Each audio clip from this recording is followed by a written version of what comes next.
Hello friends, Siragadikka ஆசை என்ற எபிசோடில் என்ன நடக்கலாம் அப்படிங்கிறத பற்றி பார்க்கலாம். இன்றைக்கான எபிசோட் இன்ட்ரெஸ்டிங்கான எபிசோட் அப்படின்னே சொல்லலாம். முத்து அந்த லேடியை காப்பாற்றின வீடியோ விஷயமா பெரிய போலீஸ் அருணுக்கு ஃபோன் பண்ணி ரொம்பவுமே சண்டை போடுறாங்க. ஏன் இந்த மாதிரிலாம் பண்ணுற அப்படிங்கிற மாதிரி அருண் ரொம்பவுமே சாரி கேட்டு அப்படி இப்படின்னு சொல்லி பேச்சை மழுப்புறாங்க. இருந்தாலும் ரொம்ப கோபமாக பேசிட்டு அந்த போலீஸ் வச்சிடுறாங்க. அடுத்து சீதா ஃபோன் பண்ணி நீங்கள் எங்கள் மாமா பேரையும் சொல்லியிருக்கணும் அப்படிங்கிற மாதிரி சொல்கிறாங்க. அருணால் ஒன்றுமே பேச முடியல. ஒரு கட்டத்தில் பார்த்தோம் அப்படின்னா அருண் அப்படியே அமைதியாக இருந்துடுறாரு. சீதாவும் ரொம்ப கோபமாக ஃபோனை வச்சிடுறாங்க. இப்போ அருணோட அம்மா வந்து அருணுக்கிட்ட பேசும்போது என்னாச்சு ஏதுன்னு கேட்கும்போது இந்த மாதிரி நடந்த விஷயத்த சொல்கிறாங்க. அப்போ அவங்க அம்மாவும் நீ முத்துவோட பேரை சொல்லியிருக்கணும், முத்து தானே காப்பாற்றினாரு அப்படிங்கிற விஷயத்த சொல்கிறாங்க. இப்போ அருணால் அங்கேயும் ஒன்றும் பேச முடியல. சரி சீதா வேணாம், உனக்கு வேறு கல்யாணம் ஏற்பாடு பண்ணலாங்கிற மாதிரி சொல்லிடுறாங்க.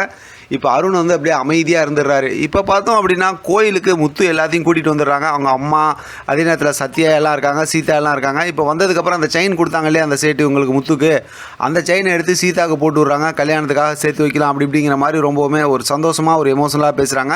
இருந்தாலும் உனக்கு நல்ல மாப்பிள்ளை நான் பார்க்குறேன் அப்படிங்கிற மாதிரிலாம் இடையில சொல்கிறாரு. அந்த வார்த்தை சொல்லும் போதெல்லாம் பார்த்தா சீதா அப்படியே சோகமாயிடுறாங்க. மீனாவும் பார்த்தோம்னா அப்படியே இந்த பக்கம் பார்த்து அப்படியே முடிச்சுக்கிட்டு இருக்காங்க. இதெல்லாம் பேசி முடிச்சுட்டு முத்து வெளியில் வரும்போது பார்த்தா கரெக்டாக அங்கே அருண் போலீஸும் வந்துடுறாங்க. இப்போ அருண் போலீஸ்கிட்ட வந்து பேசும்போது பார்த்தியா இப்போ இதுதான் வந்து உண்மையான பவர், உண்மை இருந்தால் அது எப்பயுமே வந்து ஜெயிக்கும் அப்படிங்கிற மாதிரிலாம் பேசுகிறாங்க. ஏன்னா அருண் போலீஸ் இவங்க முத்துவோட பேரை சொல்லலை, இப்போ பார்த்தா உண்மை வெளியில் வந்துருச்சு இல்லை அப்படிங்கிற மாதிரிலாம் பேசுகிறாங்க. அடுத்து சீதாவை நீ பார்க்கக்கூடாது, பார்த்துனா அவ்வளோதான் அப்படிங்கிற மாதிரி ரொம்ப மிரட்டுறாங்க. அதனால் அருண் போலீஸ் அங்கேருந்து போயிடுறாங்க. முத்து அப்படி இந்த பக்கத்து திரும்பி போயிடுறாரு.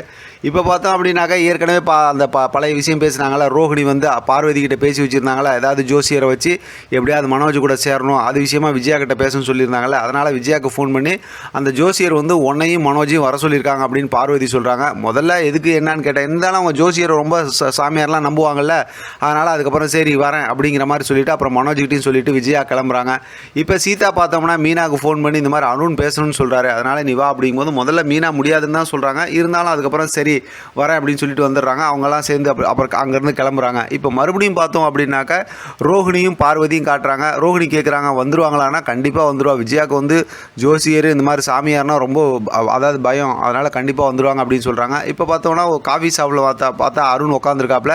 இப்போ சீதாவும் மீனாவும் வராங்க. வந்ததுக்கப்புறம் என்ன ஏதுன்னு விசாரித்து கேட்கும்போது ஆமாம் நீங்கள் சொன்னதெல்லாம் சரிதான் அப்படிங்கிற மாதிரி ஒரு ஆக்டிங்கை போடுறாங்க. நான் முத்துவோட பேரை சொல்லியிருக்கணும், சொல்லாத தப்பு தான், இருந்தாலும் இந்த பிரச்சனை இப்படியே வளர்த்துட்டு போக முடியாது, எங்கள் வீட்டில் வேறு பொண்ணு பார்க்குறாங்க, கல்யாணம் ஏற்பாடு பண்ணுறாங்கும் போதே சீதா அப்படியே கண் கலங்க ஆரம்பிச்சிடுறாங்க. மீனாவும் அதை பார்த்துட்டு இருக்காங்க.